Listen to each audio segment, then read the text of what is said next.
So welcome to today's program with the Door County Reads 2024 event series. I'm Christina Johnson, the branch manager for Sister Bay Liberty Grove Library, and I'm also a member of the Door County Reads Committee. This year's Door County Reads book, Braiding Sweetgrass for Young Adults, has been widely shared throughout the Door County community and our 5 school districts. Our series of related events is focused with First Nation speakers, and the events are funded in part by a grant from the Wisconsin Humanities with funds from the National Endowment for the Humanities and the state of Wisconsin. Any views, findings, conclusions, or recommendations expressed in this project do not necessarily represent those of the National Endowment for the Humanities. In conjunction with this year's read, today's program from Stephanie Dodge is entitled Baskets of Knowledge.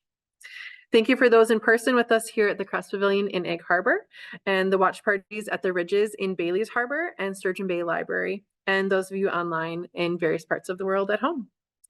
For those online, please use the chat box to share comments and questions. We can't promise, but we will try to cover each at the end, and we thank you for your participation. We would like to recognize the land here and across the region of our 8 library branches and the event locations with our land acknowledgement in Door County, Wisconsin. The Door County Reads Committee acknowledges the original peoples and primary caretakers of this peninsula from time immemorial: the Potawatomi, Menominee, Ho-Chunk, Odawa, Ojibwe, Petun, Huron, and Sauk peoples. The land we stand on today is part of the ancestral and historical homelands of each of these nations. We pay respect to these roots and connections and the traditional ecological knowledge that is present and vital today. May we appreciate those who came before us and commit to partnering with and learning from First Nations today and into the future. We are honored to share this time together. Our guest speaker today is Stephanie Dodge, a dear longtime friend of mine and sister for nearly 2 decades. Going back to our university days, American Indian Studies program coworkers, Ojibwe language learners, and friends at UW-Madison and beyond ever since. Stephanie is from the Menominee Reservation in Wisconsin, where she was born and raised as an adopted Menominee descendant and is a member of the United Nation of Wisconsin. She was raised under the traditional structure of Menominee and other Big Drum communities.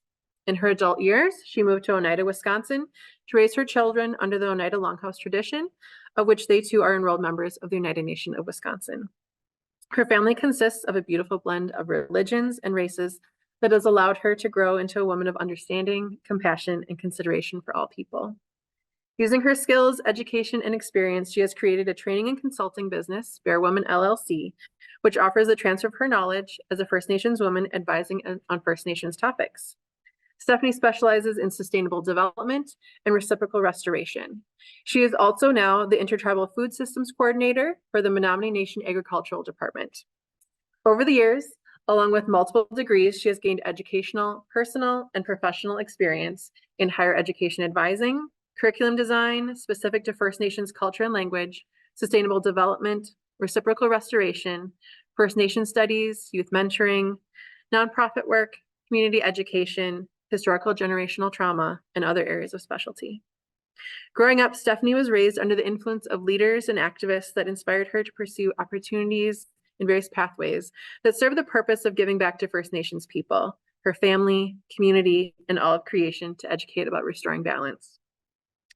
For Door County Reads, on Tuesday this week, Stephanie had presented at the Ridges on reciprocal restoration with Wick-Rock Creek and was also the discussion moderator for our author talk and conversation with Robin Walkemer last week. The recording of that, if you're interested, is still available on our website through this Friday, February 9th, when it will expire. Just a heads up on that. As far as today's presentation, in summary, for generations, baskets have been used to sustain life. Within the designs of baskets are symbols representing culture and ways of being. These baskets, made of various plant species, hold the energy of the land and the person who created it. Each basket holds a unique story that is personal to the creator of the basket.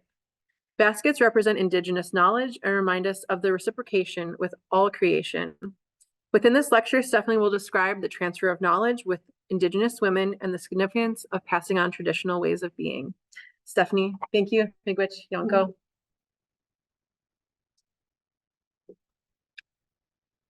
Yonko, Christina, Goli Swagweg, Yagogwali Ninget. Hello, Poso, everyone. My name is Stephanie Dodge, as you've heard.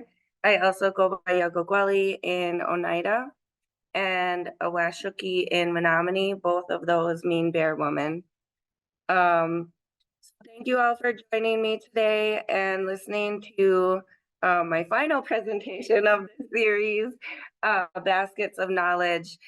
This talk derived organically as Christina reached out to me about the Big Reads event last fall. I had mentioned to her that I have an aunt that's in the original 2013 Braiding Sweetgrass version.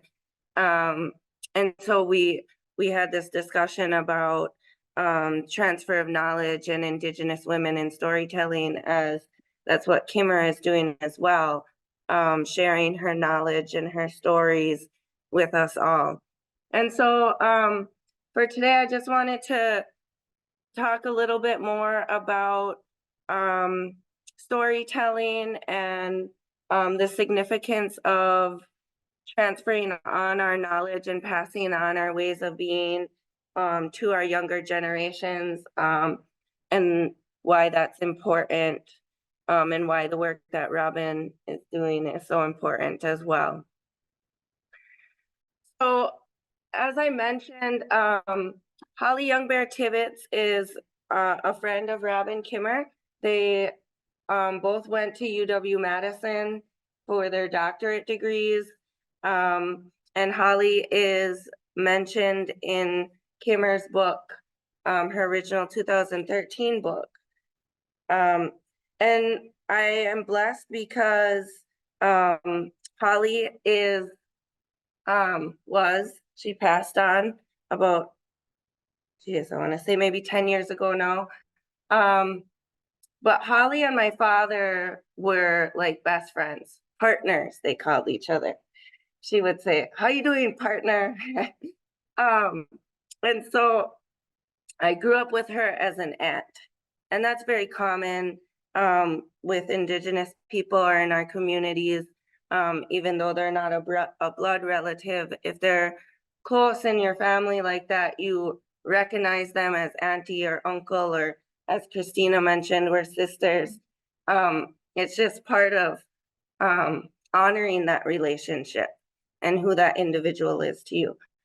And so I grew up with Holly as my aunt, and she had shared lots of knowledge with myself and my siblings, and of course her and my father were just like two big brilliant minds in a room that we could barely keep up with in conversation.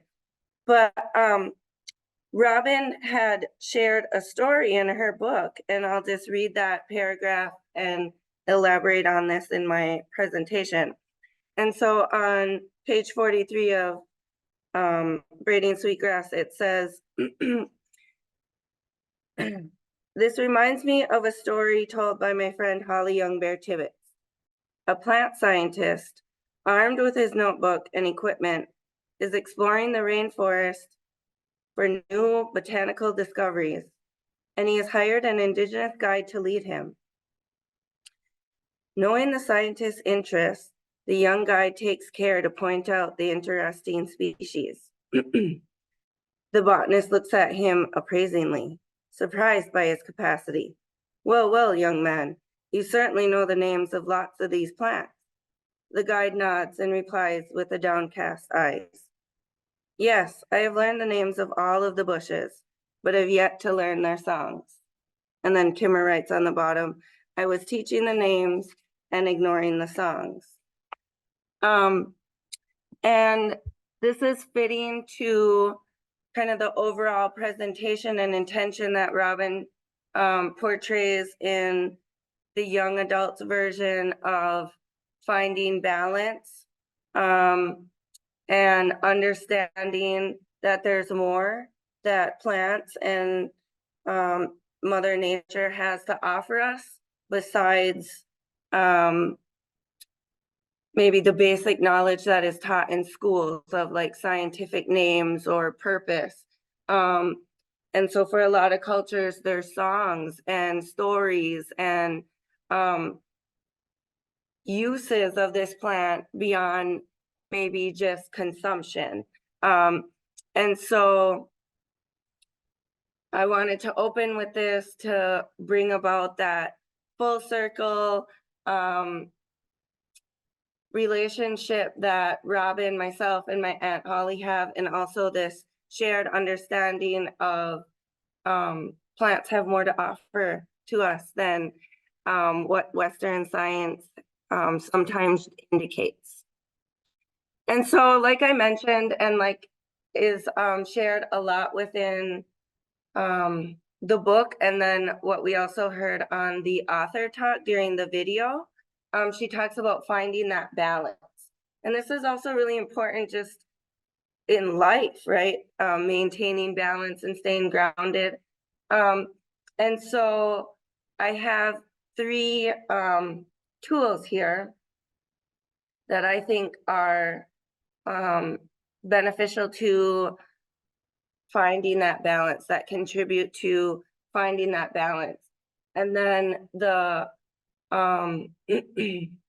image that you're seeing is something that I put together for my dissertation research, because this baskets of knowledge notion of sharing knowledge and the significance of Indigenous women in transfer of knowledge and carrying on that knowledge is important to me. And so I went into a deep dive of like Indigenous feminism and the value of Indigenous women. And so this picture has our medicines, our 4 main medicines: tobacco, sweetgrass, sage, and cedar. These are all medicines that are commonly used to either offer when we need assistance or to use for healing purposes or for meditation purposes, to ground ourselves in prayer, ceremony, things like that. And so the basket is a black ash basket. And then I put some of the main books that encompass my research and I think are fitting for traditional ecological knowledge and understanding Indigenous ways of being. And so that's what this picture entails. And it's really a representation of that Western education and traditional ecological knowledge or Indigenous ways of being all encompassed in one. And so when we're talking about finding balance and what does this mean with transfer of knowledge or storytelling? And so as I am growing in age, as I'm growing in life, I'm moving from learner to teacher, and I'm understanding more the significance of having that balance, of being grounded, and of practicing these tools so that you're expressing yourself in a good way and you're always maintaining a good mind. And so that's something that we really want to remind ourselves and to carry with us all the time, is that notion of walking with a good mind and a good heart.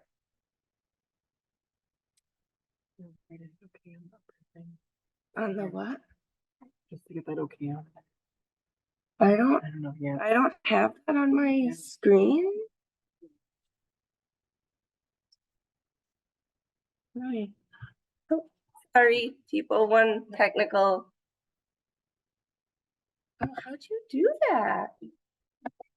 There's just a question about if it's okay to take a photo of the slide. Yeah. There we go. Okay, sorry, we had some things on our screen here at the in-person site.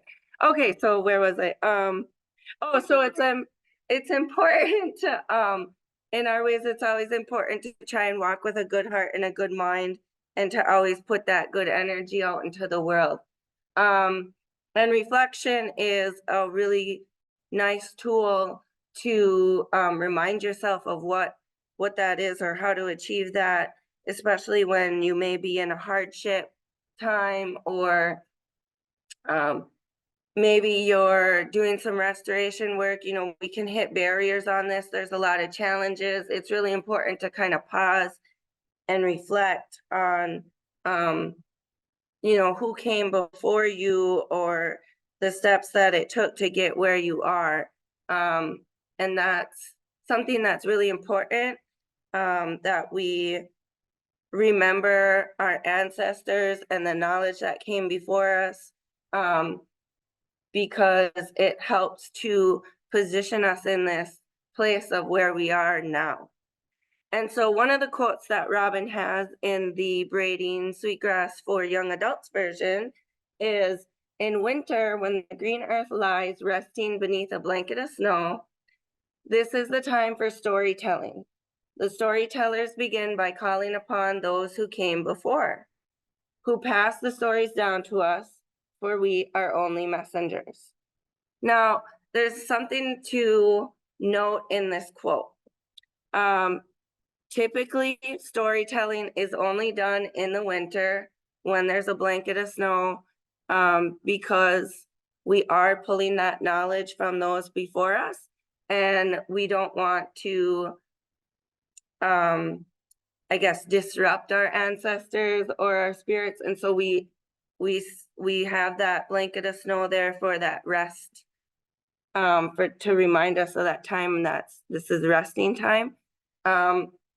And so that's a practice and a teaching that comes just with storytelling. For some stories, there's only a certain time when you can tell that story.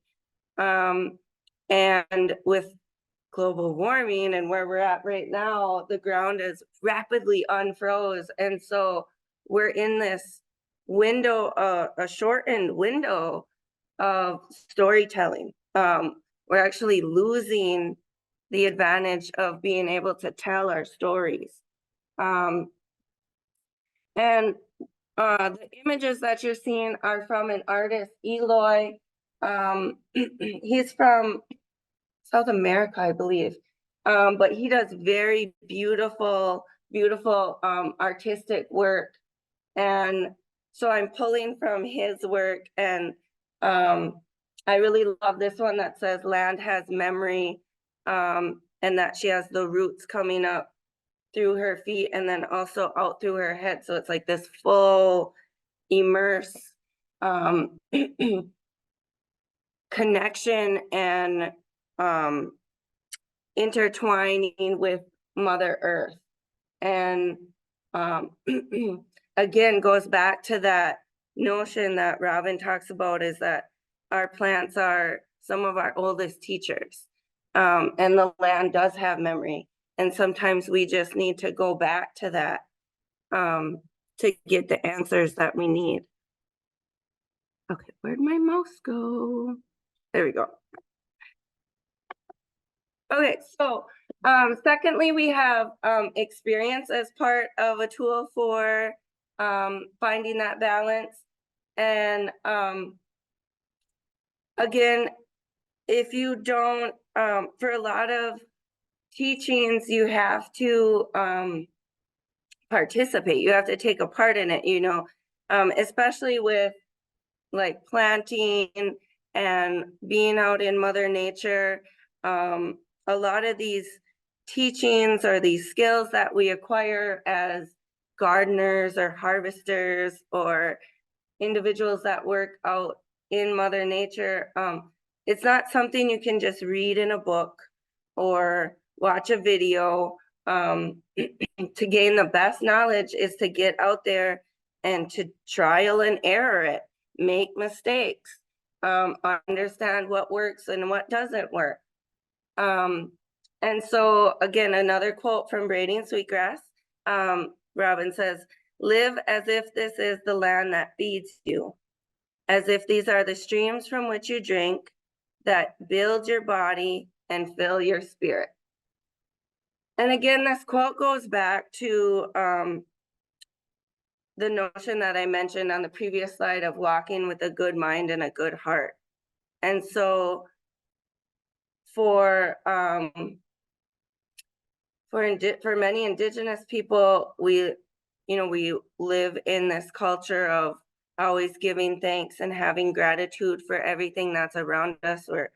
We're taught to, first thing we're supposed to do in the morning is wake up and give that welcome address or that Thanksgiving address, greet the day with that gratitude and give thanks for the land that feeds us and the water that drink and sustains our life.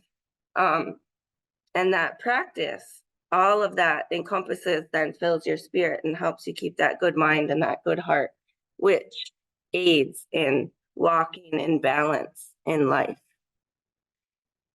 And then lastly, the other tool that I have listed on here is self-direction. And the quote that I pulled from Robin's book is, "The most important thing each of us can know is our unique gift and how to use it in the world." This is a powerful quote. And it's not something that's easily achieved.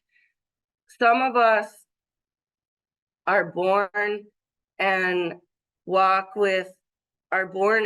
and know kind of what our gifts are naturally. Some of us have a musical talent or an artistic talent, and that's just something that naturally comes out and you know what that gift is. Others of us aren't as lucky. Some of us it takes a while to figure out what our gifts are. I know last Tuesday at the talk, one of the high school students asked how, what degrees I got, how I got to this place, this position. And I just kind of giggled at her, like, I don't know what I want to be when I grow up still. But it relates to this quote, and like, I'm still figuring out what my gift is. And in this current time that we live in,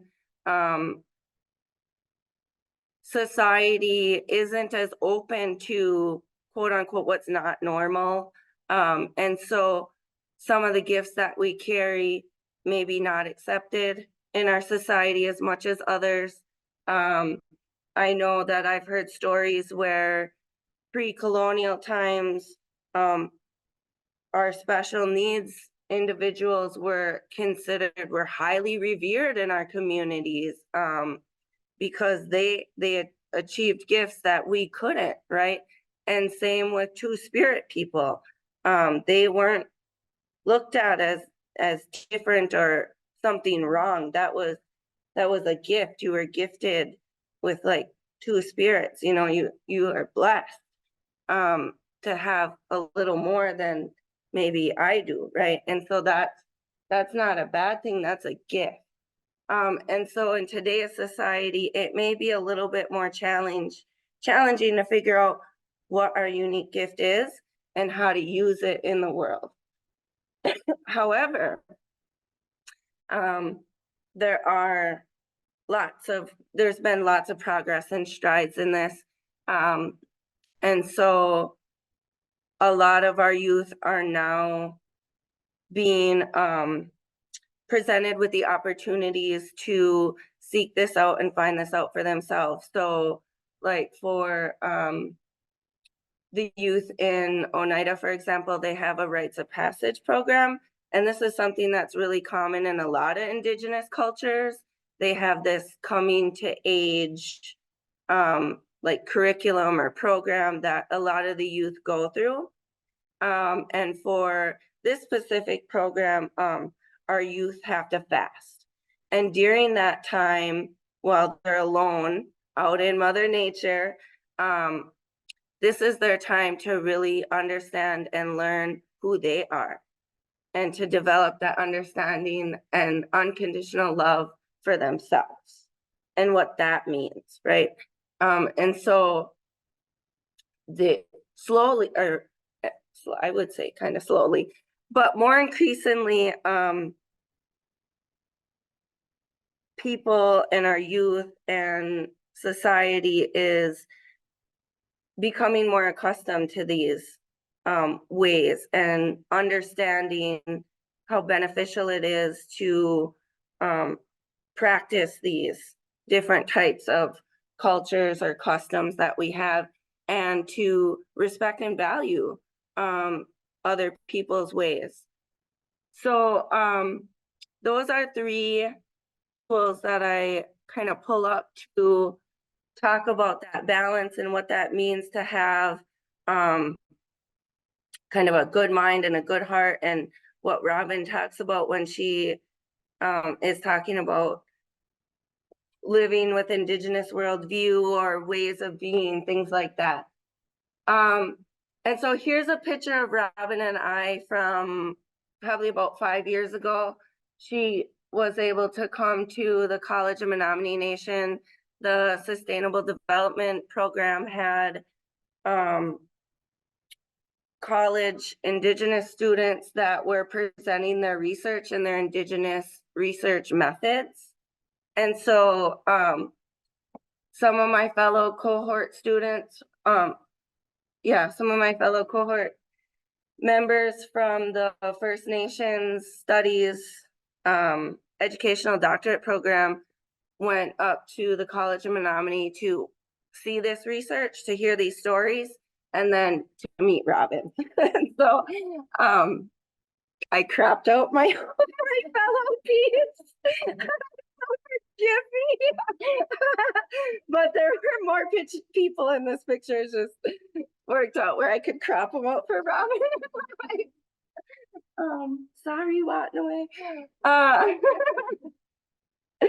So the dream that I pulled, or the quote that I pulled for this slide that I found most fitting is, I dream of a world guided by stories and rooted in the revelations of science and framed with an Indigenous worldview, stories in which matter and spirit are both given voice.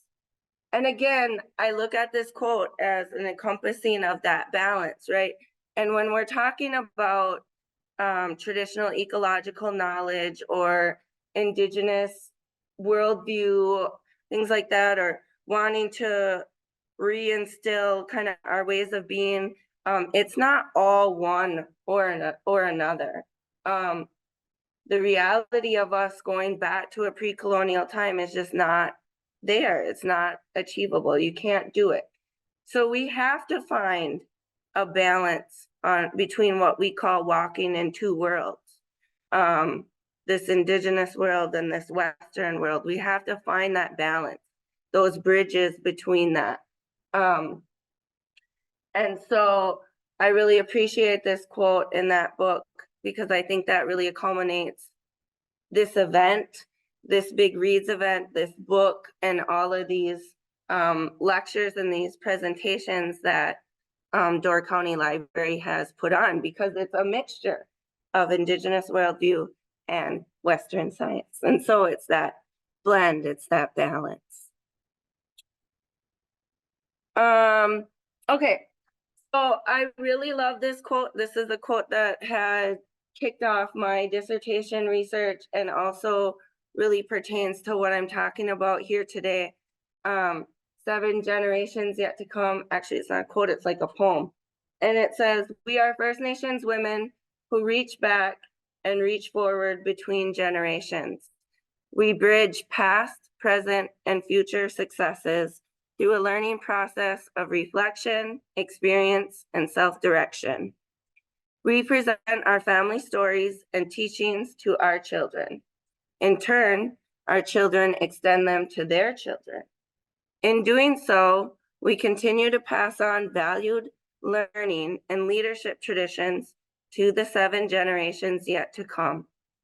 As long as the sun shines, the grass grows, and the river flows, we are forever learning." And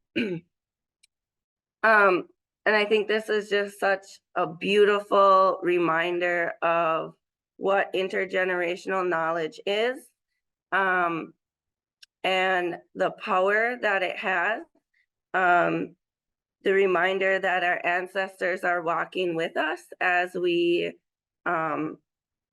continue our journeys, and that we have the ability to reach back and pull from that plant knowledge, that ancestral knowledge, and apply it into what is present day to make something beautiful for our future generations.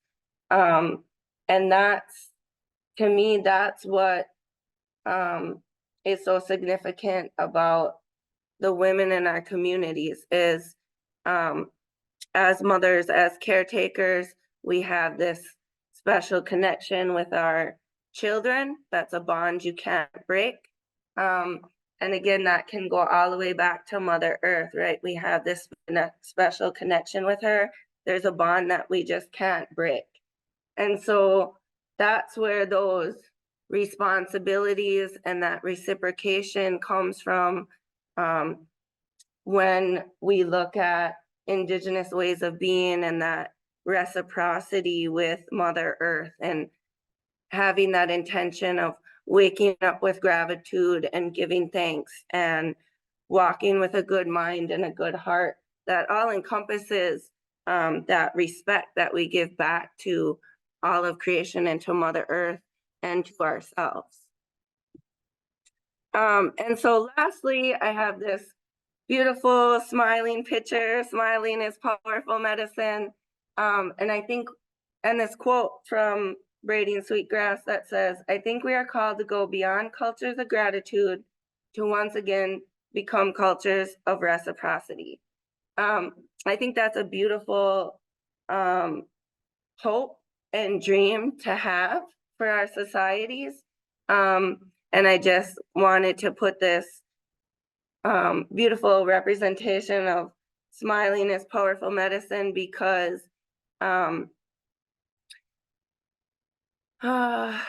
the times that we're in, and as we look at environmentalism and the crises of global warming or the crises of our state of water, we were just talking, Christina and I were just talking about she can't drink her water at home. Like, I have beautiful water at home. Oh, I don't know what that's like.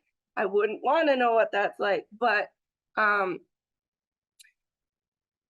there are times as we're doing this work where you can get bogged down with fear or frustration, or you feel like you're hitting a roadblock, but you got to pull onto those hopes, and you got to, through it all, you have to smile and find humor and find that balance in there so that you can continue to walk with a good mind and a good heart, and yeah, just continue to find that balance and carry yourself in a good way. And so that's all I had for today. Really, I don't even know where I'm at with time. All right, well, thank you, everyone. Have a good day and a good rest of your weekend.